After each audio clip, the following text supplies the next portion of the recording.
Okay, I'm back with a first look and initial review of a new case that I've been using for a little over a day now, and it is of course the Nomad traditional leather case that I have here in the brown color, and I have it paired with my iPhone 16 Pro that I have in the natural titanium color, so you can kind of see how that combination looks over there. So as I said, I've been using the case for a little over a day now, so I think I have some good initial thoughts on what it's been like, and I'll start with the things that I like, beginning with the fit and finish, because Nomad cases and products aren't cheap, but I do think that the craftsmanship shows in this case. The case fits very snugly, and to my eyes appears very well made. Of course, I'll have to see how it holds up long term, how the leather ages and patinas, but on first impression, the leather feels very good. It's nice and smooth, and as I've used it over the past day, I've noticed that it is beginning to develop a little bit of grip, so that it does feel a little better in the hand, which is a good indication that it will patina very well. I do have a little mark right here on the top. I'm not sure where that came from, but as with any leather cases or leather products in general, it is going to mark and patina a little bit over time. And that's kind of, part of the journey of having a leather case.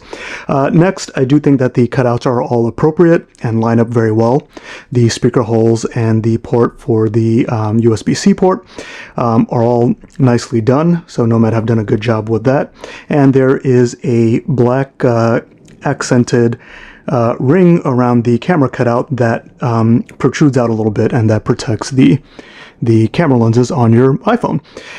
And overall, I think it's pretty clean, slim and minimal, and I think that applies to the branding as well. There is no branding on the case other than the word Nomad stamped on the left-hand side of the case.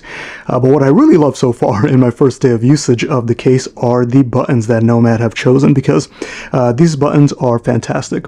They're a nice gunmetal color. They protrude out of the case very nicely, but they don't have any sharp edges on it, which is very nice.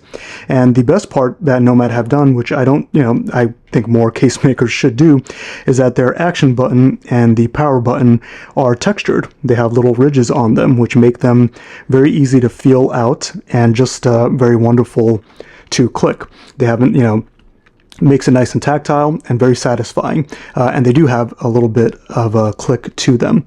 And lastly, what I think Nomad did a very good job with, and part of why I chose this case compared to other ones, is with the camera cutout. So obviously you can see that there is a giant cutout for the camera capture button. But what I find with the cases that have a more exact cutout is that it makes the camera capture a little bit more difficult to press. So with this kind of a design, it actually feels like the camera capture button is fully unexposed, like you're not using it with the case at all. Of course, I think the best option is to have a covered camera capture button, the way Apple have done with their silicone cases. But I think, that's kind of a logistical thing that case manufacturers are going to have to figure out. Overall, I think this is not a bad compromise. And having a cutout like this has a residual benefit, which is that it makes the camera capture kind of easy to feel out with the fingers. So if I'm holding my phone in my left hand and using it, I know exactly where the cutout is, and I can kind of actuate the camera capture button pretty quickly. Same if I'm using it in my right hand. It kind of falls in place where it's very easy to activate the button. So that is kind of a side benefit, because the camera capture is very flush with the frame, which when you're using the phone naked kind of makes it a little hard to feel out, just by feel. I think, I don't know if this will ever happen, but I feel like in future revisions, if Apple had the button protruding a little bit, it would feel a little bit more like a camera shutter button, where you have a little bit more of a feel and feedback with the button being out. So anyway, that is kind of a pro to having a cutout like this.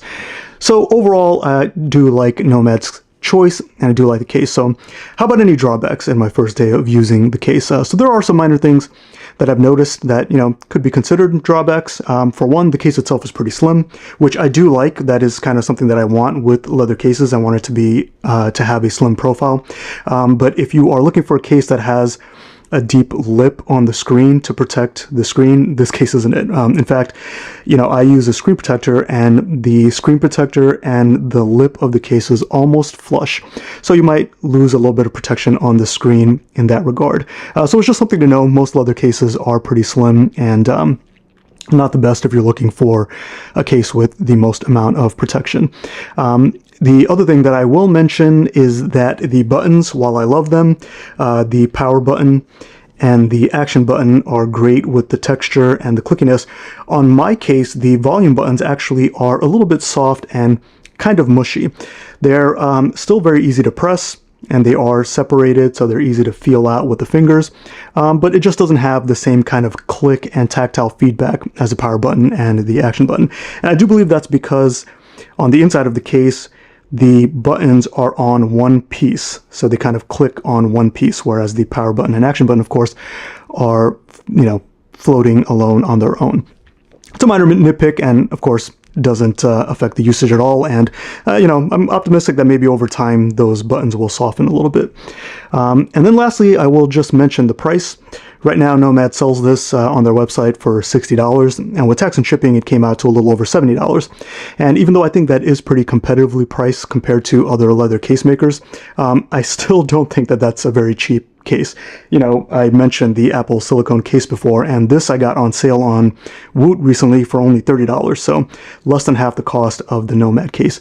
That being said, I do think that the Nomad traditional leather case is very nice. I am very happy with my purchase. And overall, I think they have done an excellent job. Of course, the last thing that I'm kind of curious and looking forward to is how the leather itself will age in patina over time. And maybe I'll, come back in a few months with any kind of updates if there's anything interesting of note. But yeah, that's it. That's my first impressions and look at the Nomad leather case. Oh, actually, one other thing that I will mention, that this is their traditional leather case that is only marked as sustainably sourced full grain leather. So right out of the box, I didn't have a strong leather smell. I just gave it a little sniff there, right there. It doesn't really have a very strong leather smell. So small drawback. I believe if you get the Horween version, which they only make in the modern leather case, the Horween leather is probably, a little bit pricier and probably gets more of a leather smell. But all right, I think that's it. Overall, I do like the case, as I've said. And yeah, I hope that helps some of you out there. And thanks for watching.